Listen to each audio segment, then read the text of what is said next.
Parliament review meeting Mahabubnagar జిల్లాకు సంబంధించి ఈరోజు రివ్యూ తీసుకోవడానికి వచ్చాను. సో దీంట్లో భాగంగా మండల్ బ్లాక్ బూత్తో పాటు వార్డ్ కమిటీస్తో పాటు విలేజ్ కమిటీస్ అన్నీ కూడా కంప్లీట్ చేయాలన్న సర్క్యులర్ మాకు జారీ చేశారు. దాంట్లో భాగంగా మహిళా కాంగ్రెస్ ఈరోజు 11 పార్లమెంటు నియోజకవర్గాలలో కంప్లీట్ చేసుకొని ఈరోజు 12వ దానికి నేను ఇక్కడికి రావడం జరిగింది. ఇక్కడ మహిళలు 51% ఉన్న మహిళా ఓటు బ్యాంకు చాలా కీలకమైనది కాబట్టి ఇప్పుడు కాంగ్రెస్ ప్రభుత్వాన్ని గెలిపించడంలో కూడా మహిళలది పెద్ద పాత్ర. సో అందులో భాగంగా ఇంకా కూడా లోక్సభకు సంబంధించిన పార్లమెంట్ ఎలక్షన్స్లో ఘనంగా ఈసారి పార్లమెంట్ ఎలక్షన్స్ 12 పైచిలకు సీట్లు మేము గెలవాలనే ఉద్దేశంతో రివ్యూ మీటింగ్స్ అనేది కండక్ట్ చేస్తున్నాం.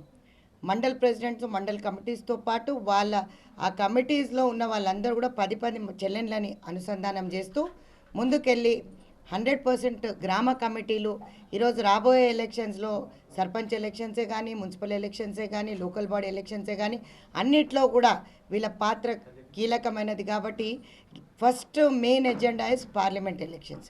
ఎవరు నిలబడ్డా ఏ క్యాండిడేట్కి టికెట్ ఇచ్చినా కూడా వాళ్ళని గెలిపించాల్సిన అవసరత చాలా కూడా మహిళా కాంగ్రెస్ పైన ఉంది. మహిళా ఓటు బ్యాంకు చాలా కీలకమైంది. ఈరోజు చూస్తున్నట్టయితే మేము ఘన విజయం సాధించినామంటే మహిళలు లేకుండా సాధించారు. ప్రతి దగ్గర మా అన్నాలు మా తమ్ముళ్ళు అందరూ కూడా చెప్పడం జరిగింది. మా చెల్లెళ్ళు మా అక్కలు మహిళా కాంగ్రెస్ పాత్ర కీలకమైనది. చాలా అత్యధికంగా ధర్నాలు చేసింది కూడా మహిళా కాంగ్రెస్. అందుకే నామినేటెడ్లో కూడా 33% ఇవ్వాలని చెప్పి మేము రేవంత్ రెడ్డి గారిని అడగడం జరిగింది. రేవంత్ అన్నను నిత్యం మేము రేవంత్ అన్నతో పాటు సరిసమానంగా గెలుపు గుర్రాల్లాగా అటు వారు ఉరికిండ్రు పిసిసి అధ్యక్షులుగా, ఇటు నేను మహిళా కాంగ్రెస్ అధ్యక్షురాలుగా నేను ఊరికాను. దాంట్లో భాగంగా ఫస్ట్ టైం మహిళా కాంగ్రెస్కి టికెట్ కూడా కేటాయించారు.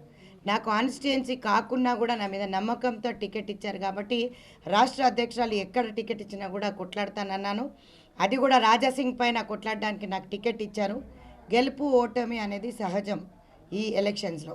కాకపోతే కట్టుబడి కష్టపడి నేను అక్కడ తిరిగి 100% మేము గెలవాలనే ఉద్దేశంతోనే అక్కడికి పంపించడం జరిగింది. కానీ దాంట్లో మీకు తెలుసు మతతత్వ రాజకీయాలలో వాళ్ళు చాలా పెద్ద పాత్ర వేసిన ఈ బీజేపీ సరే మేము అక్కడికి ఓడిపోయిన సరికి మేము నైతికంగా మేము గెలిచామే అని అనుకుంటాం.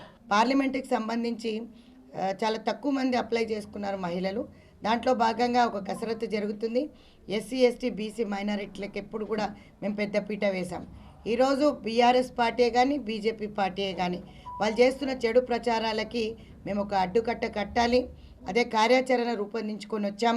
ఈరోజు 6 గ్యారెంటీలకు భాగంగా బస్ ఫ్రీయే కానీ 500లకు సిలిండరే కానీ 10 లక్షల ఆరోగ్యశ్రీయే కానీ ఇదే కాకుండా ఇందిరమ్మ ఇండ్లతో పాటు మేము కసరత్తు చేస్తున్నాం. ఏ విధంగా గృహజ్యోతి 200 యూనిట్స్ది అది కూడా మొన్న లాంచ్ చేయడం జరిగింది.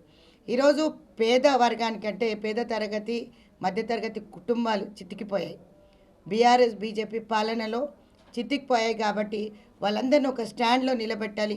ఎవరి మీద మహిళలు ఆధారపడకుండా మహిళలకు పెద్దపీట వేసింది సోనియా గాంధీ గారు. ఈరోజు 6 గ్యారెంటీలో లబ్ధి ఎక్కువ పొందుతున్నామంటే ఈరోజు నిజంగా కూడా బస్ ఫ్రీ అంటే కూడా మహిళలకి చాలా సంతోషం. ఈరోజు మగవాళ్ళకి సరిపోతలేవని యాడ్ ఆన్ బస్సెస్ కూడా లాంచ్ చేయడం జరిగింది ముఖ్యమంత్రి వర్యులు road transport minister Ponnam Prabhakar గారు. ఈరోజు మీరు పప్పులు ఉప్పుల ధరలు చూడండి, గ్యాస్ ధరలు చూడండి, ప్రతి ఒక్కటి పెట్రోల్ డీజిల్ ధరలే చూడండి. ఎక్కడ కూడా సామాన్యులు బతికే విధంగా లేకుండా ఈరోజు మా నడ్డి విరిచిన దానికి చెక్కు పెట్టేందుకు మా మహిళా కాంగ్రెస్ సోదరుమణులందరూ కూడా కాంగ్రెస్ పార్టీకి ఓటు వేయడం జరిగింది. రాబోయే కాలంలో కూడా బీఆర్ఎస్ పార్టీకే కానీ బీజేపీకే పార్టీకి కానీ ఓట్లు వెయ్యరు.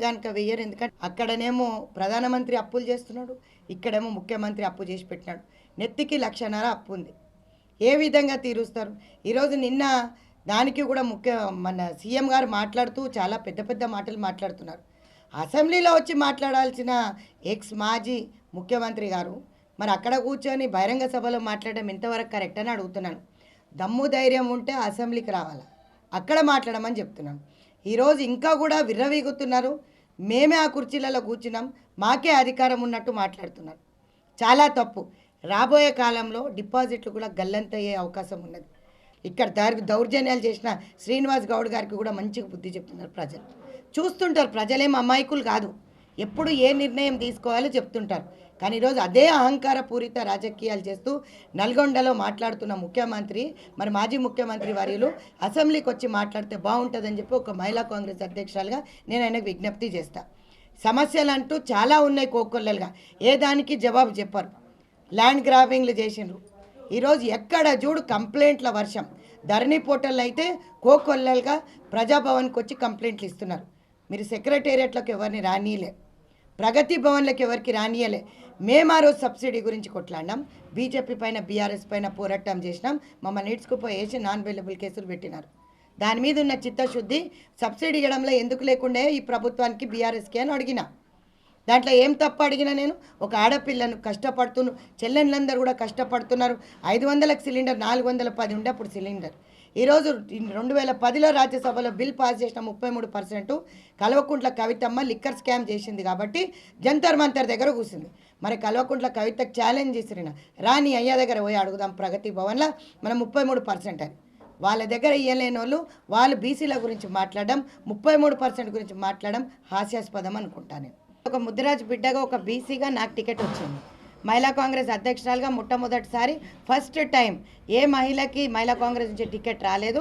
ఫస్ట్ టైం నేను పోరాడుతున్నా కాబట్టి పనిచేసే వాళ్ళకే పెద్దపీట అని చెప్పి ఖచ్చితంగా నాకు టికెట్ ఇచ్చినారు. ఏ కాన్స్టిట్యుయెన్సీ అనేది సంబంధించి వాళ్ళు చూడకుండా ఎక్కడి నుంచైనా టికెట్ కేటాయించాలని కేటాయించారు. బీసీలకు పెద్దపీట ఎప్పుడు వేస్తుంది. ఆల్రెడీ మేము సెన్సస్ స్టార్ట్ చేసాం. ఈ బీజేపీ లాగా దొంగ వాగ్దానాలు చేయలేం 33% అని. అసెంబ్లీలో పార్లమెంట్లో ఎక్కడ కూడా బీసీలకు పెద్దపీట వేయలేదు. కాస్ట్ సెన్సస్ డీలిమిటైజేషన్ అని చెప్పి మోదీ ఏదైతే 10 ఏళ్ళకు మోక్షం పొందుతుందో 33% నాకు తెలియదు. కానీ ఇప్పుడు సెన్సస్ ఇంకా ఓబీసీ సెన్సస్కి కమిటీ కంప్లీట్ కాలేదు. ఇది సిగ్గుచేట అంటున్నా. ఇక్కడ నుంచి పెట్టుకుంటే ఖచ్చితంగా మహిళా కాంగ్రెస్ నుంచి మేము 100% కొట్లాడతాం. నేషనల్ ప్రెసిడెంట్ దగ్గరికి వెళ్ళి కూర్చోబెట్టి ఇప్పుడు సబ్మిట్ చేసిన వాళ్ళ దాంట్లో ఒకరో ఇద్దరో మహిళలు ఉన్నారు. వాళ్ళ కోసం 100% నేను ఫార్వర్డ్ చేశాను బయోడేటాస్. రేపు ఢిల్లీ వెళ్తున్నాను, వాళ్ళకి టికెట్ ఇవ్వమని చెప్పి కూడా హైకమాండ్కి సోనియా గాంధీ గారిని కలవడానికి మాత్రం ఖచ్చితంగా వాళ్ళకి రికమెండేషన్ కోసం మహిళా కాంగ్రెస్ నుంచి పోరాడుతున్నాను. ఆల్రెడీ మా ఆల్ ఇండియా మహిళా కాంగ్రెస్ ప్రెసిడెంట్ ఉత్తర్వులు జారీ చేసి ఒక లెటర్ కూడా పెట్టడం జరిగింది రేవంత్ రెడ్డి గారికి.